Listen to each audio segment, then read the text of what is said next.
DIT Dehradun institute of technology. तो कैसी है ये यूनिवर्सिटी, कौन कौन से कोर्सेज ऑफर करती है, प्लेसमेंट्स कैसी हैं, एलिजिबिलिटी क्राइटेरिया क्या है, फीस स्ट्रक्चर कैसा है, लोकेशन कहां पर है। तो इन सारे क्वेश्चंस के अगर आंसर जानने हैं तो वीडियो को पूरा देखना है।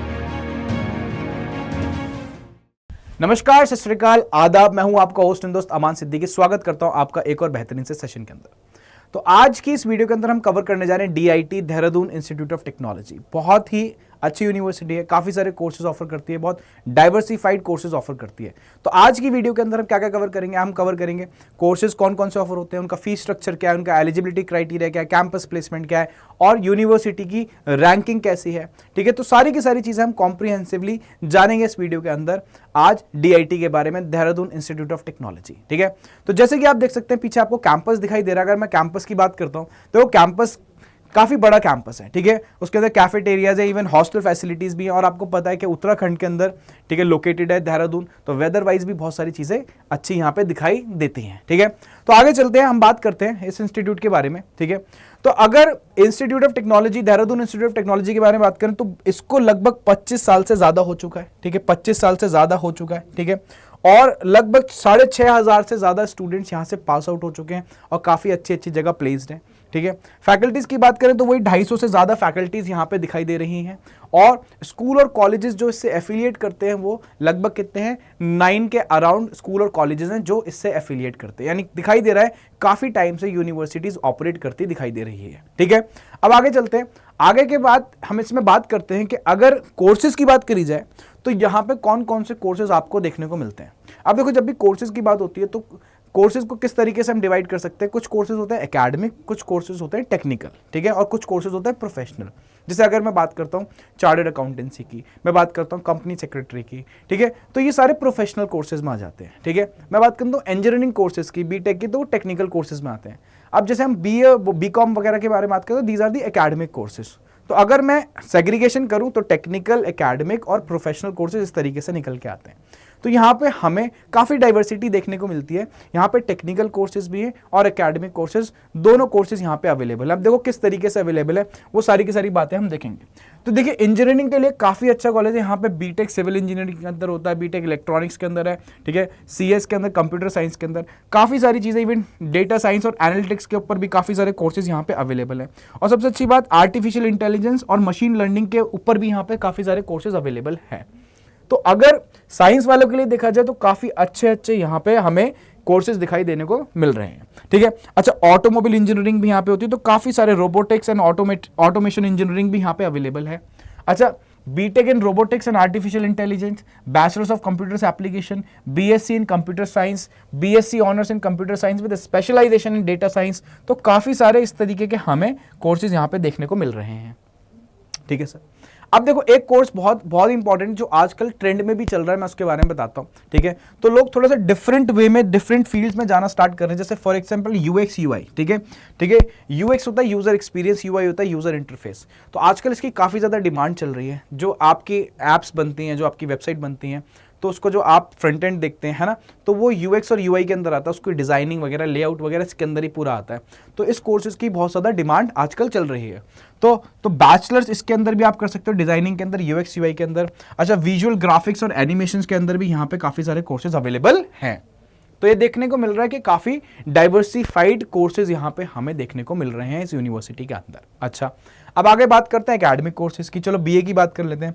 तो BA में देखो, आपको पता है BA इकोनॉमिक्स ऑनर्स यहाँ पे है। ठीक है, साइकोलॉजी ऑनर्स यहाँ पे है, इंग्लिश ऑनर्स यहाँ पे है। अगर आपको ऑनर्स में नहीं जाना, आपको 3 ईयर प्रोग्राम में जाना है, क्योंकि जो ऑनर्स के कोर्सेज हैं वो आपके 4 ईयर प्रोग्राम्स में आते हैं। ठीक है, 4 ईयर्स प्रोग्राम के अंदर आते हैं। अच्छा, आपको 3 ईयर प्रोग्राम में जाना है तो BA इन इकोनॉमिक्स कर सकते हो, BA इन इंग्लिश कर सकते हो, साइकोलॉजी कर सकते हो। ये सारे के सारे कोर्सेज आपके पास अवेलेबल है। अब वो बच्चे जो इंजीनियरिंग नहीं करना चाहते, साइंस के, तो वो BSc एकेडमिक कोर्सेज के अंदर भी जा सकते हैं। तो BSc mathematics, BSc physics, BSc statistics, again mathematics, physics. ठीक है, तो ये सारे के सारे कोर्सेज आपके पास अवेलेबल है। मैंने पूरी की पूरी लिस्ट दे रखी है आपको। समझ में आ गई बात? तो हमें देखने को मिल रहा है काफी सारे हमारे पास ऑप्शंस अवेलेबल हैं इस यूनिवर्सिटी के अंदर। ठीक है, अब आगे बात करें, चलो एक पहले मैं यहाँ पे पिक करता हूँ कोर्स, उसके बारे में आपको बताता हूँ। जैसे for example BTech in robotics and artificial intelligence. ठीक है, मैं AI का इसलिए लेके आया हूँ क्योंकि आजकल AI का बहुत ज़्यादा ट्रेंड है और फ्यूचर जो है वो हमारा AI ही है। तो कहीं ना कहीं उन स्टूडेंट्स को जिनको काफ़ी ज़्यादा क्यूरियोसिटी है एआई के बारे में जानना है, टेक्नोलॉजी के बारे में जानना, वो यहाँ से कोर्सेज को परसू कर सकते हैं। अब इसकी एलिजिबिलिटी क्या है? देखो सबसे अच्छी बात, जब भी हम यहाँ पे एलिजिबिलिटी की बात कर रहे हैं तो यहाँ पे आपके +2 लेवल के बेसिस पे ही एडमिशन होते हैं, यानी मेरिट बेसिस पे एडमिशन हो रहा है। तो आपने क्या करा हो, आपने अपनी क्लास 12 एग्जामिनेशन पास करी हो, ठीक है, एटलीस्ट 50% मार्क्स से, ठीक है। एग्रीगेट फिजिक्स, अच्छा सब्जेक्ट कौन कौन से होने चाहिए? Physics, chemistry, mathematics mandatory subjects हैं अगर आपको आर्टिफिशियल इंटेलिजेंस या रोबोटिक्स के अंदर क्या करनी है, बीटेक करनी है ना।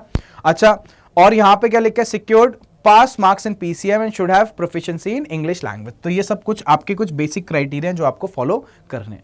सिमिलरली अगर मैं बात करूं किसकी, बीए इकोनॉमिक्स ऑनर्स की, ठीक है, अगर आपको बीए करना है, बैचलर्स इन आर्ट्स करना है इकोनॉमिक्स से, तो उसकी एलिजिबिलिटी क्या है कि आपने 12th क्लास का एग्जामिनेशन पास करो 50% एग्रीगेट मार्क्स से, है ना। अच्छा, यहाँ पे जो आपका होगा वो मेरिट बेसिस काउंसलिंग पे होगा। मेरिट बेसिस काउंसलिंग मतलब जो आपका स्कोर आया है, 12th के अंदर, उस बेसिस पे आपका एडमिशन यहाँ पे लिया जाएगा। तो कहने का मतलब डायरेक्ट एडमिशन है, कोई एग्जामिनेशन आपको देने की जरूरत नहीं है, तो डायरेक्ट एडमिशन से आपका यहाँ पे एडमिशन हो जाएगा, ठीक है सर। अब सर थोड़ा सा फीस स्ट्रक्चर भी बताइए, हमें पता चले कि फीस स्ट्रक्चर क्या है। तो देखो फीस स्ट्रक्चर के लिए मैंने पूरा वेबसाइट से ही पूरा फीस स्ट्रक्चर निकाला हुआ है, मैं आपको बताने जा रहा हूँ फीस स्ट्रक्चर यहाँ पे क्या है। देखो फीस स्ट्रक्चर की अगर हम बात करेंगे तो यहाँ पे मैं आपको पहले सेमेस्टर वाइज बताता हूँ। मैंने आपको ये फर्स्ट इंस्टॉलमेंट, सेकंड इंस्टॉलमेंट दिखाई हुई है। तो ये आप मान लीजिए सेमेस्टर 1 की फीस है आपकी, ठीक है, फर्स्ट सेमेस्टर की, और ये किसकी है? सेमेस्टर 2 की फीस है। तो यानी कहने मतलब फर्स्ट ईयर की फीस है, ठीक। तो फर्स्ट सेमेस्टर में आपकी 53,300 और अगेन सेकंड सेमेस्टर के अंदर 53,300। तो इस तरीके से हर सेमेस्टर में आपकी फीस जाती चली जाएगी, ठीक है। तो जितने भी ऑनर्स कोर्सेज हैं यहाँ पे, ऑनर्स कोर्सेज आपको दिखेंगे, जितने भी ऑनर्स कोर्सेज हैं वो 4 साल के होते हैं, क्योंकि ऑनर्स का मतलब ही क्या होता है? स्पेशलाइजेशन। तो स्पेशलाइजेशन करने के लिए 1 साल एक्स्ट्रा लगता है, तो वही आप फीस अपने अकॉर्डिंग कैलकुलेट कर सकते हैं। पर सेमेस्टर फीस कितनी है? 53,300, ठीक। अब सिमिलरली काफी सारे स्टूडेंट्स कुछ लैंग्वेज कोर्सेज भी प्रेफर करते हैं, ठीक है, और काफी ज्यादा डिमांडिंग कोर्सेज भी हैं, that is BA English honours या बीए ऑनर्स इन इंग्लिश, ठीक। उसका एलिजिबिलिटी क्राइटेरिया सेम ही है कि आपने क्लास 12 अपनी पास करी हो, एटलीस्ट 50% एग्रीगेट स्कोर से। यहाँ पे भी मेरिट बेसिस पे एडमिशन है, जिसको आप डायरेक्ट एडमिशन बोलते हैं, ठीक है। अब यहाँ पे फीस स्ट्रक्चर क्या है? यहाँ पे फीस स्ट्रक्चर सेम है आपका, आप देख सकते हैं यहाँ पे फीस स्ट्रक्चर क्या है। फीस स्ट्रक्चर आपका 53,300 समझ रहे हैं बात। अच्छा, यहाँ पे कुछ कोटाज भी अवेलेबल है, मैं वेबसाइट पे भी दिखाऊंगा आपको ले जाके। अगर आप उत्तराखंड या हिमालय से बिलोंग करते हैं, ठीक है, तो आपके पास कुछ कोटाज भी अवेलेबल होते हैं और आपको इवन स्कॉलरशिप भी मिलती है, ठीक है। तो 25% आपको स्कॉलरशिप और ट्यूशन फी जो है वो वेव ऑफ हो जाती है। तो उनके लिए लगभग कितना पड़ रहा है? उनके लिए पड़ रहा है 45,713, ठीक है। तो यहां पे कुछ कोटास और स्कॉलरशिप्स भी अवेलेबल हैं, ठीक है। अब सर जैसे आपने स्टार्टिंग में बताया था यूएक्स और यूआई के बारे में, तो यहाँ पे यूएक्स और यूआई से रिलेटेड भी कोर्स है। मैं यूआई की तो बात नहीं करूंगा, यूजर एक्सपीरियंस का कोर्स है यहाँ पे, जिसकी एलिजिबिलिटी क्राइटेरिया क्या है कि आपने 12th क्लास करी हो 50% मार्क्स से एग्रीगेट। तो देखो 50% मार्क्स तो इज द बेसिक क्राइटेरिया, सब जगह ही हो गया है वो। तो इस यूनिवर्सिटी के अंदर भी 50% मार्क्स आपके होने चाहिए, ठीक है। अच्छा, या आपने कोई डिप्लोमा कराओ, ठीक है, बस बहुत से बच्चे ऐसा होता है ना कि 10th के बाद, ठीक है, 11th-12th की जगह डिप्लोमा करने लगते हैं, है ना। तो या आपने कोई डिप्लोमा कराओ, बट वो एफिलिएटेड होना चाहिए डिप्लोमा, ठीक है। हाँ, और उस डिप्लोमा के अंदर भी आपके 50% एग्रीगेट मार्क्स होने चाहिए जो आपने डिप्लोमा अपना एग्जामिनेशन करा है। अब यहाँ पे फीस स्ट्रक्चर में देखें, थोड़ा सा फीस स्ट्रक्चर ज़्यादा है, ठीक है। फीस स्ट्रक्चर किस लिए ज़्यादा है?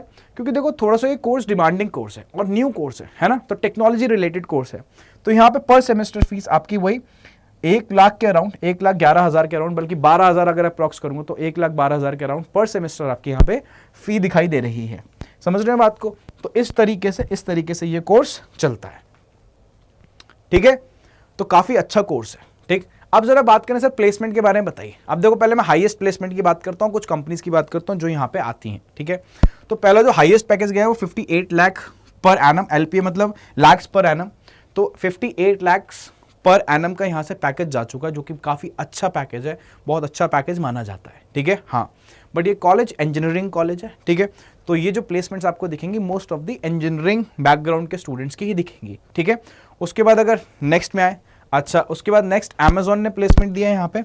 अमेजोन ने 45.65 लाख्स पर एनम की। उसके बाद हार्नेस ने दी है बेटा 44 लाख की, और जस्ट पे ने कितने की दी है? 27 लाख पर एनम की। सर और कौन कौन सी कंपनीज यहाँ पे आती हैं, तो उनके बारे में भी देख लेते हैं कौन कौन सी कंपनीज यहाँ पे आती हैं। ठीक है, तो देखो काफ़ी सारी, ब्लिंकिट ने कितना बेटा 30 लाख का यहाँ पे, ठीक है, पैकेज दे चुका है, लाख पर एनम का। एडोबी यहाँ पे आ चुकी है, ठीक है, जोमैटो आ चुकी है, ठीक है, काफ़ी सारी फेमस कंपनीज यहाँ पे आपको दिखाई दे रही हैं, है ना। तो मर्सिडीज बेंज आ चुकी है, ठीक है, स्क्वाड स्टैक आ चुकी है, ठीक है, मॉर्गन स्टैनली आ चुकी है। तो काफ़ी सारी कंपनीज ने यहाँ पे आके प्लेसमेंट दी हुई है। तो यानी काफ़ी अक्लेम्ड यूनिवर्सिटी है इन टर्म्स ऑफ प्लेसमेंट, क्योंकि ये सारी कंपनीज यहाँ पे विजिट कर रही है। दैट मीन्स स्टूडेंट का क्राउड भी काफ़ी अच्छा है यहाँ पे। ठीक, अब वो बात हमें थोड़ी फैक्ट से जानने को मिलेगी। अब कुछ फैक्ट्स हम इस यूनिवर्सिटी के बारे में देखते हैं, फिर मैं वेबसाइट पे भी लेके चलूंगा, आप लोगों को दिखाऊंगा वेबसाइट भी। ठीक है, तो ये कब स्टैब्लिश हुई है? ठीक है, स्टैब्लिशमेंट की बात करें तो 1997। ठीक है, हाँ, ये सोर्स मैंने कहाँ से लिया है, मैंने सोर्स भी दे रखा है आपको डेटा का। ठीक है, हाँ जी। उसके बाद सर 27 ईयर्स के अराउंड हो चुका है ना। तो सर लोकेशन क्या बेटा? देहरादून, आपको पता ही है बेस्ट लोकेशन है in terms of weather, in terms of everything, है ना। तो सेरेनिटी के बीच में पढ़ाई करने का मजा ही अलग है। तो उत्तराखंड में लोकेटेड है सर। एक्रेडिशन है NACC की बेटा, एक्रेडिशन है, ठीक है, ग्रेड A+। अच्छा, फैकल्टी 300 प्लस मेंबर्स हैं इसके अंदर। सर स्टूडेंट एनरोल्ड 10,000 से ज़्यादा ही हैं, ठीक है। एनरोलमेंट है, पास आउट नहीं बोल रहा, एनरोलमेंट बोल रहा हूँ। सर रिसर्च सेंटर्स, यहाँ पे PhDs भी होती हैं, PhDs भी होते हैं। तो इन फ्यूचर आपको PhD भी परस्यू करनी होगी तो आप यहाँ से परस्यू कर सकते हो, ठीक है। यहाँ पे PhD भी कराई जाती है। तो रिसर्च सेंटर बेटा 20 से ज़्यादा। तो इंटरनेशनल कोलैबोरेशंस भी हैं कंपनी, ठीक है, यूनिवर्सिटीज़ के। दैट इज़ 50+ पार्टनर्स हैं इंटरनेशनली, ठीक है। हाँ, तो इसका मतलब सर इंटरनेशनल पार्टनर के ग्लोबल एक्सचेंज प्रोग्राम्स भी कराते रहते हैं, global exchange and research programmes कराते रहते हैं, जितने इनके 50 से प्लस पार्टनर्स हैं इंटरनेशनली, ठीक है। हाँ, अच्छा सर कैंपस फैसिलिटीज क्या है? लाइब्रेरीज, लैब्स, स्पोर्ट्स कॉम्प्लेक्स, सारी की सारी चीजें हैं, यानी मॉडर्न फैसिलिटीज और रिसोर्सेज अवेलेबल हैं यहाँ पे, ठीक है। सर एनुअल फेस्ट इवेंट्स वगैरह होते हैं, हाँ होते हैं बेटा। टेक फेस्ट होती है, कल्चरल फेस्ट होती है ना। तो काफ़ी ज़्यादा फेस्ट वगैरह यहाँ पे होती रहती हैं, ठीक है। हाँ, उसके बाद एल्यूमिनाई नेटवर्क, ये बहुत इंपॉर्टेंट होता है। एल्यूमिनाई नेटवर्क होता है जो स्टूडेंट्स पास आउट होकर जा चुके हैं यहाँ से, अच्छी जगह पे प्लेस्ड है, तो वो एक नेटवर्क क्रिएट हो जाता है, आपको जॉब मिलने में आसानी हो जाती है ना। तो यानी 8,000 प्लस एल्यूमिनाई का बेटा यहाँ पे सपोर्ट है, ठीक है। ग्लोबल प्रेजेंस और सपोर्ट आपको पूरा का पूरा दिखाई दे रहा है। तो यानी कहने का मतलब काफ़ी कॉम्प्रिहेंसिव डाइवर्स यूनिवर्सिटी है। तो हर तरीके का बच्चा यहाँ पे आपको देखने को मिलेगा, जो एक पर्सनालिटी डेवलपमेंट के लिए इंपॉर्टेंट है, ठीक है। हाँ जी, अब आगे चलते हैं। अब जरा एक डेटा और देख लेते हैं, DIT यूनिवर्सिटी की रैंकिंग देख लेते हैं, है ना। तो नेशनल रैंकिंग भी देख लेते हैं, इंडियन और इंटरनेशनली भी देख लेते हैं। तो 2024 के अंदर टॉप 30 यूनिवर्सिटीज़ के अंदर रहा है, ठीक है। हाँ, और देखो ये इंप्रूवमेंट ही आ रहा है। आप देखो ना, ये मैं आपको जो डेटा दिखा रहा हूँ ये आपको इंप्रूवमेंट की तरफ लेके जा रहा है, ठीक है। और सर 2023 के अंदर बेटा टॉप 35 के अंदर, फिर टॉप यहाँ पे 40, टॉप 45 और 50। तो आप देखो कैसे ना कैसे डेटा इंप्रूव होते ही चला जा रहा है, दिन पर दिन, है ना। तो यानी काफ़ी ज़्यादा इंप्रूवमेंट भी हमें इस यूनिवर्सिटीज़ के अंदर दिखाई दे रही है इस ट्रैक रिकॉर्ड से, ठीक। तो ये सारी जो बातें मैंने आपको करी, ठीक है, ये काफ़ी इंपॉर्टेंट बातें थी अबाउट द यूनिवर्सिटी। अब एक काम करते हैं, सीधा यूनिवर्सिटी की वेबसाइट पे आ जाते हैं, ठीक है। अब जब आप यूनिवर्सिटी की वेबसाइट पे आओगे तो आपको काफ़ी सारी चीज़ें देखने को मिलेंगी, इवन कैंपस लाइफ भी आपको देखने को मिलेगी, ठीक है। तो कैंपस लाइफ के अंदर ऑडिटोरियम, कंप्यूटिंग फैसिलिटी, ठीक है, सेंट्रल वर्कशॉप, आप देख सकते हो काफ़ी सारी चीज़ें आपको दिखाई देंगी। इवन एकोमोडेशन भी अवेलेबल है यहाँ पे, आप एकोमोडेशन पे जाके एकोमोडेशन देख सकते हो, यानी हॉस्टल फैसिलिटीज़ यहाँ पे काफ़ी अच्छी अवेलेबल हैं, ठीक है, ये आप देख सकते हैं यहाँ पे। अच्छा, उसके बाद अगर हम बात करते हैं एकेडमिक्स की, देखो एकेडमिक्स के बारे में मैंने आपको एक बात बता दी है। क्या एकेडमिक्स के बारे में मैंने आपको एक बात बताई थी कि सारे के सारे प्रोग्राम्स यहाँ पे अवेलेबल हैं। आप एडमिशन पर जाके, जैसे प्रोग्राम फी पे जाके आप चेक भी कर सकते हो कि कौन कौन से प्रोग्राम्स की कौन सा फी स्ट्रक्चर है। जैसे फॉर एग्जाम्पल मैं आपको दिखाता हूँ, ठीक है।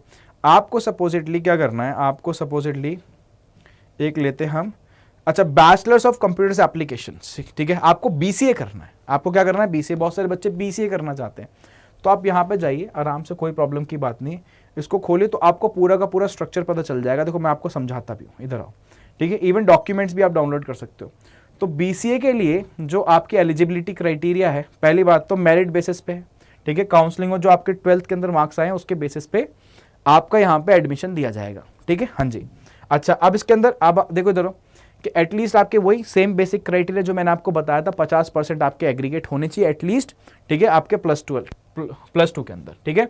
और आपके पास क्या क्या होना चाहिए, maths, computers, science, information technology, ये सारे के सारे सब्जेक्ट्स आपके पास होने चाहिए। अब इसके अंदर फीस स्ट्रक्चर आप नीचे आगे देख सकते हो, 70,000 के अराउंड लगभग अप्रॉक्स फीस है पर सेमेस्टर बीसीए की यहाँ पे, ठीक है। तो ये सारी की सारी बातें यहाँ पे आपको देखने को मिल सकती है। तो काफ़ी अच्छी यूनिवर्सिटी है। इवन प्लेसमेंट्स के बारे में मैंने आपको बता दिया है, ठीक है। यहाँ पे आप आगे प्लेसमेंट्स के हाईलाइट्स देख सकते हैं जो मैंने आपको ऑफर्स बताए, ठीक है। अब देखो 2000 लास्ट ईयर की अगर बात करें, है ना, 23-24 की, तो लगभग कितना 1450 के अराउंड, ठीक है, 1450 से भी ऊपर प्लेसमेंट्स इन्होंने यहाँ से प्रोवाइड कराई हैं। और सारी की सारी कंपनीज जो मैंने बताई थी, उन्हीं कंपनीज के अंदर प्लेसमेंट हो रही हैं बच्चों की। तो ये हमें क्या पता चलता है आज की वीडियो से कि भाई हमारे पास एक ऑप्शन अवेलेबल है, ठीक है, प्राइवेट यूनिवर्सिटीज़ का, दैट इज़ कि वो यूनिवर्सिटीज़ जो अच्छे एजुकेशन प्रोवाइड करा रही हैं आपको, ठीक है, तो आप उनके अंदर एडमिशन ले सकते हैं। बट यहाँ पे एडमिशन सिक्योर करने के लिए आपको अपनी क्लास 12 के अंदर अच्छा परफॉर्म करना पड़ेगा, ठीक है। तो आशा करता हूँ आप लोगों को वीडियो बहुत अच्छी लगी होगी, ठीक है। आप कमेंट करके बताना, मैं और भी यूनिवर्सिटीज़ कवर करता रहूँगा। आपको कौन सी यूनिवर्सिटी कवर करानी है मेरे को कमेंट बॉक्स के अंदर बताओ, मैं उसको कॉम्प्रिहेंसिवली कवर करके आप लोगों को बताऊँगा, उसके बारे में डिटेल दूंगा, ठीक है। तो आशा करता हूँ सबको वीडियो अच्छी लगी। चलो मिलते हैं अगली वीडियो के अंदर। टिल देन नमस्कार, सत श्री अकाल, आदाब। मैं हूँ आपका होस्ट एंड दोस्त अमान सिद्दीकी।